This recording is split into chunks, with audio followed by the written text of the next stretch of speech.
Opposition نے وزیراعظم کی مذاکرات کی دعوت قبول کر لی۔ محمود خان اچکزئی کی زیر صدارت اپوزیشن کی تحریک تحفظ آئین کا اہم اجلاس۔ شرکاء نے اتفاق کیا کہ ملک کو درپیش سیاسی اور معاشی بحران کے خاتمے کے لیے نئے میثاق کی اشد ضرورت ہے۔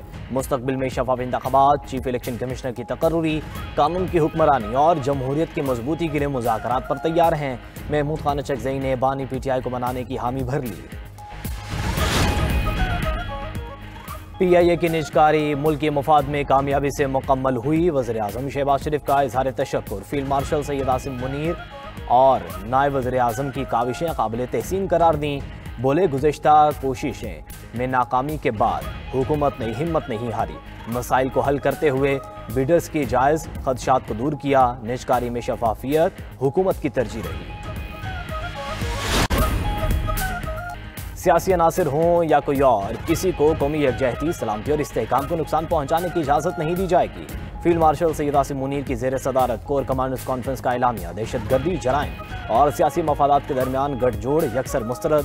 فیلڈ مارشل سید عاصم منیر نے کہا، بھارتی حمایت یافتہ دہشت گردوں، ان کے سہولت کاروں اور معاونین کے ساتھ فیصلہ کن اور بغیر کسی رعایت کے نپٹا جائے گا۔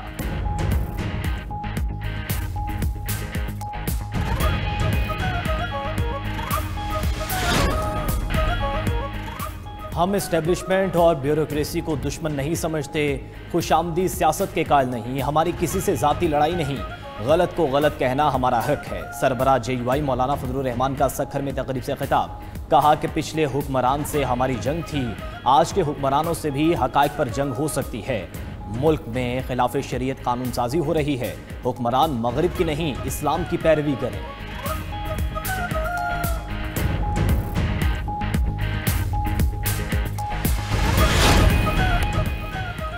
لاہور ہائی کورٹ میں پراپرٹی آنرشپ آرڈیننس کے خلاف 18 مختلف درخواستوں پر سماعت۔ عدالت نے درخواستیں اعتراضات دور ہونے کے بعد فل بینچ کو بھجوا دیں۔ چیف جسٹس عالیہ نیلم نے دوران سماعت ریمارکس دیے کہ کس طرح اس ایکٹ کے تحت غیر قانونی کام ہو رہا ہے۔ باہر شور مچا ہوا ہے کہ کام تو پھر کام ہوتا ہے۔ سرکاری وکیل کی جانب سے موقف اختیار کیا گیا کہ پراپرٹی آرڈیننس کے ابھی رولز نہیں بنے۔ چیف جسٹس نے کہا کہ جب ہائی کورٹ میں درخواستیں آئیں تو آپ کو ٹربیونلز یاد آ گئے، ابھی ٹربیونلز کے پاس نہ عملہ ہے نہ بیٹھنے کی جگہ، کیسے کام کرنا ہے؟ رولز ابھی بنے نہیں اور آپ نے کارروائیاں شروع کر دیں۔ بغیر تحریری احکامات کے زبانی طور پر قبضے کیسے دلوائے جا رہے ہیں؟ اگر عدالت بھی بغیر آرڈر کے کچھ کہے تو کیا اسے مان لیا جائے گا؟ تمام درخواستیں میں سنگین الزامات ہیں۔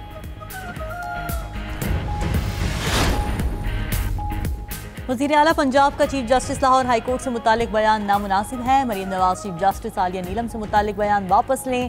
وکیل رہنما اور ممبر پاکستان بار کونسل احسن بھون کا وزیر اعلیٰ پنجاب کے بیان پر رد عمل۔ میڈیا سے گفتگو میں کہا کہ پراپرٹی اونرشپ آرڈیننس قانون غلط ہے۔ چیف جسٹس کے خلاف کبھی کوئی شکایت نہیں آئی۔ عدالتیں لگانا حکومت کا کام نہیں، حکومت نے عدالتیں لگانا بند نہ کیا تو وکلاء سڑکوں پر ہوں گے۔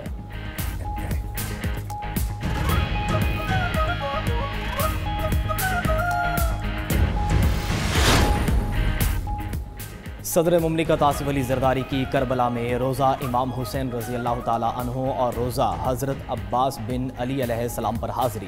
گورنر کربلا ڈاکٹر نصیف جاسم الخطابی بھی صدر پاکستان کے ہمراہ تھے۔ صدر آصف علی زرداری نے دونوں مقامات پر فاتح خوانی کی اور نوافل ادا کیے۔ صدر مملکت نے امام حسین رضی اللہ تعالیٰ عنہ کی قربانی کو حق، عدل اور استقامت کی ابدی علامت قرار دیا۔ صدر آصف علی زرداری نے امت مسلمہ کے امن، اتحاد اور سلامتی کے لیے دعا کی۔ صدر آصف علی زرداری نے دونوں مزارات کے منتظمین اور مبلغین سے بھی ملاقات کی۔ وزیر اعلیٰ پنجاب مریم نواز سے امریکہ سے آئے سکھ وفد کی ملاقات۔ وفد نے وزیر اعلیٰ پنجاب مریم نواز کے عوامی فلاحی پروجیکٹس کو سراہا۔ پنجابی زبان کے احیاء اور پنجابی سائن بورڈ لگانے پر اظہار مسرت۔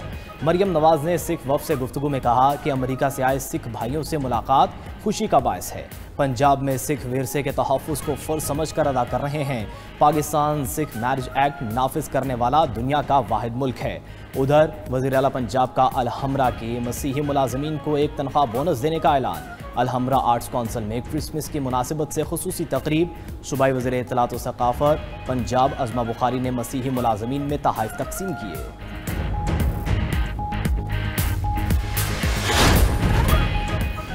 وزیر اعلیٰ سندھ مراد علی شاہ کی زیر صدارت اجلاس سندھ نے ایشین ڈیولپمنٹ بینک کے دسمبر 2025 تک کے منصوبوں کا جائزہ لیا۔ وزیر اعلیٰ سندھ کا ترقیاتی تعاون کے حجم پر اطمینان کا اظہار، تیز عمل درآمد پر زور، کہا کہ اے ڈی بی سندھ کا اہم ترین ترقیاتی شراکت دار ہے۔ ریڈ لائن کراچی کے مستقبل کے لیے ضروری منصوبہ ہے۔ B R T red line میں تاخیر لاکھوں مسافروں کو متاثر کرتی ہے۔ انسانی ترقی کے منصوبوں پر مسلسل توجہ ضروری ہے۔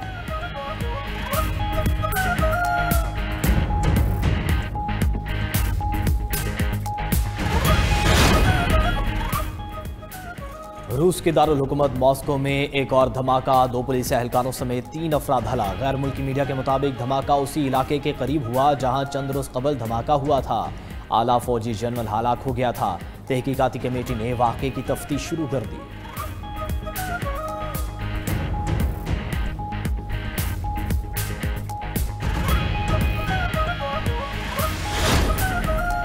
کمبوڈیا اور تھائی لینڈ کے درمیان جنگ بندی کے لیے مذاکرات کا آغاز۔ 4 روزہ مذاکرات میں دونوں ممالک سرحدی کشیدگی میں خاتمے کے لیے بات چیت کریں گے۔ رواں ماہ دونوں ممالک میں جھڑپوں سے اب تک 40 افراد ہلاک اور 10 لاکھ بے گھر ہو چکے ہیں۔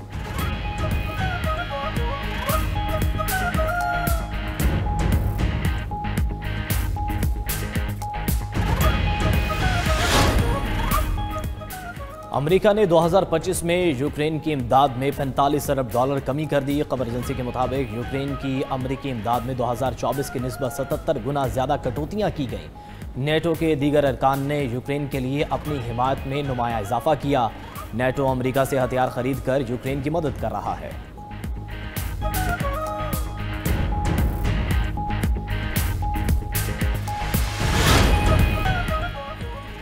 روس نے اگلے 10 سال میں چاند پر ایٹمی پاور پلانٹ لگانے کا منصوبہ بنا لیا۔ خبر ایجنسی کے مطابق چاند پر پلانٹ کا مقصد روس کے مون پروگرام کو توانائی فراہم کرنا ہے۔ روسی خلائی ایجنسی کا کہنا ہے کہ منصوبہ چاند پر مستقل اسٹیشن کے قیام کی طرف اہم قدم ہے۔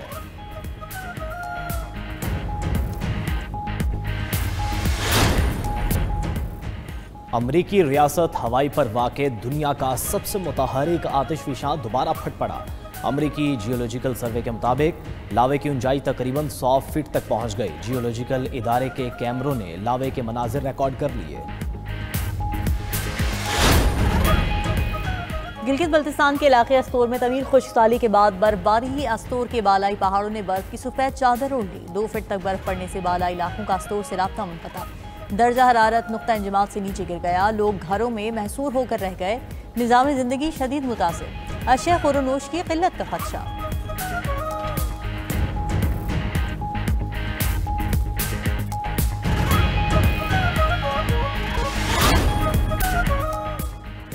لیبیا کے آرمی چیف محمد علی احمد الحداد کا طیارہ انقرہ میں گر کر تباہ۔ لیبیا کے آرمی چیف سمیت 5 افراد حادثے میں جاں بحق ہو گئے۔ جاں بحق افراد میں لیبیا فوج کے 3 سینئر فوجی آفیسر شامل۔ حادثے کا شکار طیارے کا بلیک باکس اور وائس ریکارڈر مل گیا۔ ترک وزیر داخلہ کا کہنا ہے کہ طیارے نے بدھ کی رات 8:10 پر ٹیک آف کیا۔ 8:52 پر رابطہ منقطع ہو گیا۔ پرواز نے انقرہ کے ہیمانا ضلع میں ہنگامی لینڈنگ کی درخواست کی تھی۔ لیبیا کے آرمی چیف جنرل محمد احمد الحداد کا طیارہ برقی نظام میں خرابی کے باعث گر کر تباہ ہوا۔ حادثے پر لیبیا میں 3 روزہ سوگ کا اعلان۔ لیبیا میں یوم آزادی سمیت اہم سرکاری تقریبات منسوخ۔ ترک صدر رجب طیب اردوان کا طیارے حادثے پر اظہار افسوس۔